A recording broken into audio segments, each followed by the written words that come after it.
when we begin to teach people how to break that addiction and slow the body back down again, and their brain is moving from beta down the steps, and they're going inward, that alpha pattern then is when you consolidate new circuits in your brain. So like I know when I'm lecturing that people are getting information because I'll develop a concept or an idea, and as I develop the concept or an idea, they'll go from the outer world listening to me to the inner world of actually consolidating the knowledge. They'll pause and the brain will move into alpha. When it happens, the brain stores it in its circuitry. So when we learn, we move into alpha. So if you're in high beta, you never, ever get any new information in there. So in alpha, the imaginary world, the inner world becomes more real. And what we noticed on our scans is that the beta patterns tend to slow down, and we start to get these really broad, healthy alpha patterns. And the person now is creating coherent, orderly, rhythmic patterns, and different compartments of the brain are shaking hands. Different areas of the brain. The left side's talking to the right side. The front is talking to the back. All of a sudden, we're getting this psychic union going on, and different neighborhoods are saying, she's out of the way. Every time I leave my body, the first thing my body always says is, thank God he's out of the way. And I see my body laughing while I'm standing there because it's relieved that the operators had a chance to heal, So that's exactly what happens, is that the moment that we're out of the way, the moment we're not our body, the longer we're not our identity, the longer we're not the environment, or putting our awareness on the external world, the brain tends to get more orderly and coherent. And different compartments of the brain begin to say, he's selfless, he's not a self any longer, and so there's a coherence and orderliness, and we start getting this synchronization that takes place in the brain. And what syncs together links together. And when you're stressed and insecure and emotional, that fragmented personality keeps a person powerless, because it's like having a multiple personality disorder, but experiencing all the personalities at the same time. We've all been there. Meditation allows that kind of orderliness. And when the front starts talking to the back and the sides start talking to the side, you start feeling more like yourself than you felt in a long time. And all of a sudden, all the things that you were stressing about no longer have any value any longer, because you've taken your attention off them, and the body settles down. Now, that coherent and orderly signal from the brain sends a very coherent and orderly message down the central nervous system, which controls and coordinates all other systems. And all of a sudden, the immune system says, wow, that's a great rhythm. All of a sudden, there's a group of guys playing really great drums, and the orchestra, the symphony, now is playing in unison, and the cells are getting a very organized symphonic message. And so the immune system starts making some really healthy white blood cells. The digestive system starts working its timing better, and all of a sudden the heart is starting in harmonics with the brain, and you start experiencing well-being. And so the moment you start experiencing well-being, you go from tissue breakdown, catabolism, degeneration, into a state of regeneration, anabolism, tissue repair. Even the brain cells start growing. Everything starts growing. Cortical thickness starts to happen. Cortisol levels drop. Stress genes are dysregulated and down. They're shut off. They're dampered down. And all of a sudden, the body starts expressing a greater level of health. And now all of a sudden, you go from particle to wave, and the energy starts to move into the heart, and all of a sudden we start seeing the chakra centers lining up, and the person all of a sudden now starts having energy from the body as the mind, because that's where all of it's stored. The body's freed from the chains of the past. And the moment that happens, the side effect is called joy, and that energy starts moving from the hormonal centers. In other words, if you're no longer a sexual identity, you're no longer digesting food, and you're no longer stressing and feeling out of balance, all those energy centers all of a sudden, that energy has to go somewhere. So it starts to move into the heart. You start to fall in love in the moment. You want the moment to last. Your body is feeling enriched, and all of a sudden the heart starts to open, and the energy starts moving back to the brain, and it's moving out of the body, and you're generating a bigger field, and all of a sudden you'll be able to focus on possibility, because you're taking your attention off the particle, and now you're focusing on the 99% of possibility that the atom is made of, and you're beginning to select new ideas, new paradigms, new creative states. And so the forebrain starts to work in constructing new archetypes and new patterns, and you see the person moving into a creative state, and all of a sudden they're a different state of expression in their brain. I'm speaking from my present state of ignorance, of course, but we have two aspects of our consciousness. We have our subjective consciousness, that's the free-willed entity called you and me that has a soul, that's on a journey back to source, that gets to like and dislike, gets to be happy, gets to be sad, gets to choose or not choose. It's a free-willed being. That is our subjective consciousness. That's this field around us that exists beyond space and time. It can be measured, but it's an electromagnetic field. Then there is that objective consciousness that exists beyond space and time, that's observing all of this into reality. And that objective consciousness is very sensitive to how we think and feel. Thoughts are electric and feelings are magnetic. And how you think and how you feel, called a state of being, broadcasts an electromagnetic signature that influences every single atom in your life.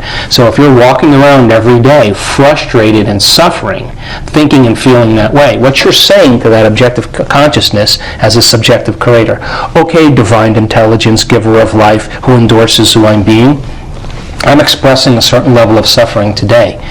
So now I'm creating suffering in my life, but bringing it in a way that I least expect, that surprises me and leaves no doubt that it's come from you so I can suffer more. So that's karma. And karma happens every day, and because we're thinking and feeling in the same way, we keep creating the same external environment. We create that same external environment. We react in the same way of thinking and feeling.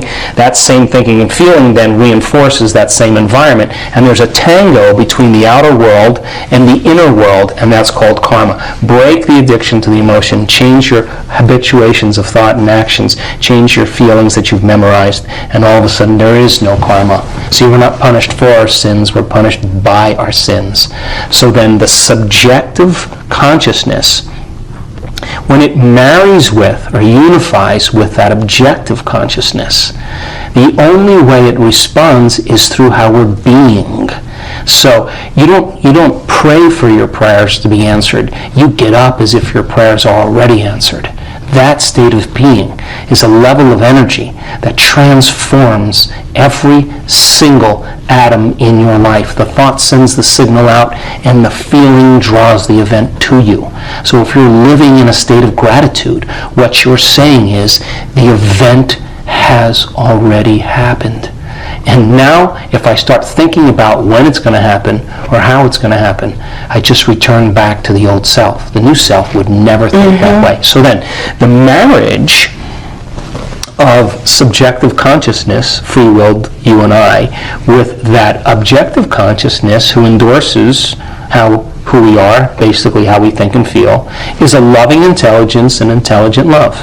So then, it has an electromagnetic frequency, and when you emulate it as a creator, in other words, you can't create from a guilty, lacking, selfish person.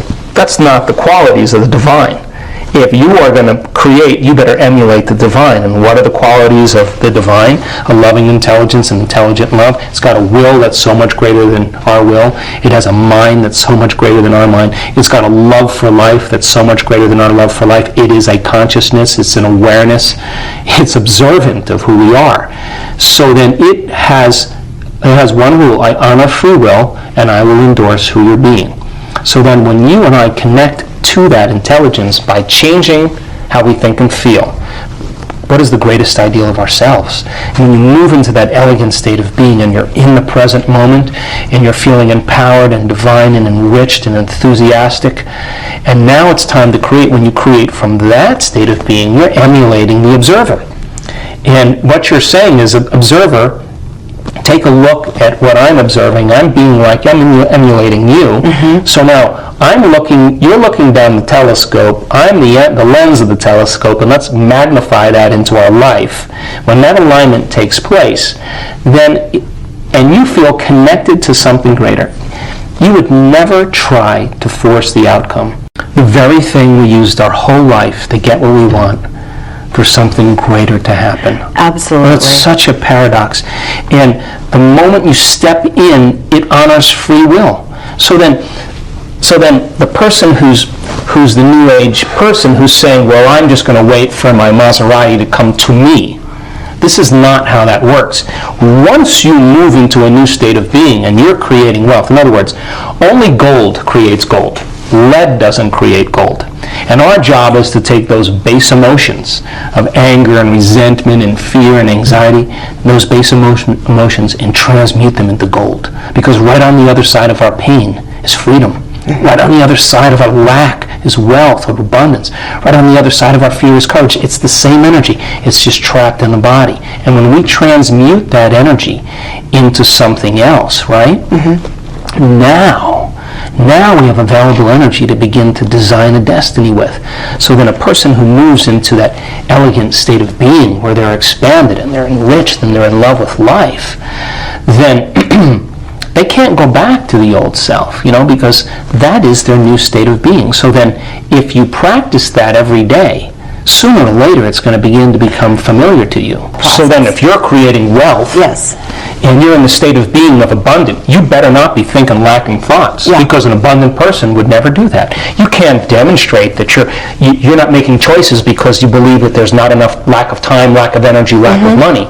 A wealthy person would never, abundant person would never think of it. You can't feel unworthy and lacking if you're going to be a wealthy person. So by very logic and reason, you've got to lay that down and move into this state of being. Now once you're in that state of being, you can't sit on the couch and wait for the phone call. Once you're in that state of being, you've got to start making choices into the unknown from that state of being. You've got to trust in the unknown. The moment you don't make the choice, you just doubted your creation. You return back to the known. And so people then, when you're in that state of being, the miraculous happens when you say, okay, I'm going to go for it. But you're not going to go for it as your limited emotional self. You're going to go for it as your unlimited self, and you begin to make those choices, and you step out into the unknown. That's when the miraculous happens, and you say, oh my God, I'm so glad I made that choice. But then waking up in the morning then and priming your brain and body to make that change is the key.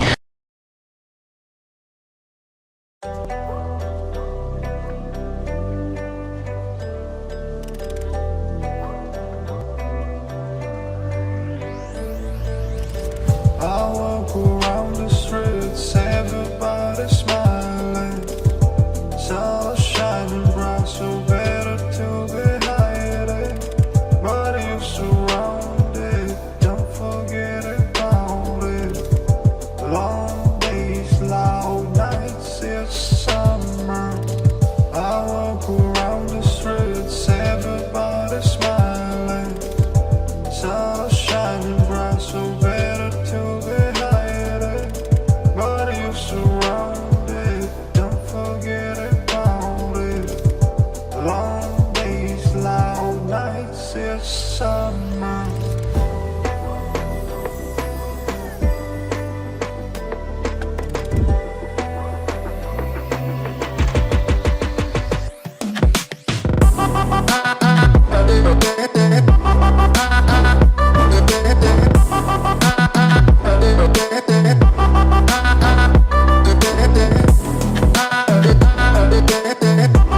Quên đi bao câu hứa mình còn cho nhau, quên đi bao nỗi đau mình dành.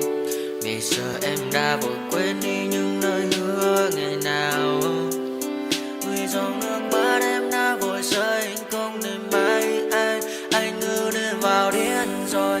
Anh như say đôi mắt môi, anh như chỉ còn muốn em bên cạnh như ở phố xa rồi. Anh chỉ muốn em cạnh đấy thôi, không muốn em ở bên đời, chỉ muốn em anh bên người. Người đã gỡ bước đi xa trong cơn mưa chiều vội vã, người đã bước quên anh khi cơn mưa qua gần vội vã. Em đã quên rồi mà anh sau tay yêu má về, chẳng còn lại gì nhưng người em mang nước mắt rơi. Em khiến con tim như trôi vai trong chiều thu đầy nắng, em khiến con tim như tan mưa trong chiều thu mát màng. Vì còn nhiều lắm những ngỡ màng, nhiều lắm những nỗi vội vàng, nhiều lắm những cơn mưa em mưa ta bây giờ đơn vang không mơ không mai đứng sang. Mai em còn đâu còn người ta xưa ta chẳng còn giữ nhau chẳng để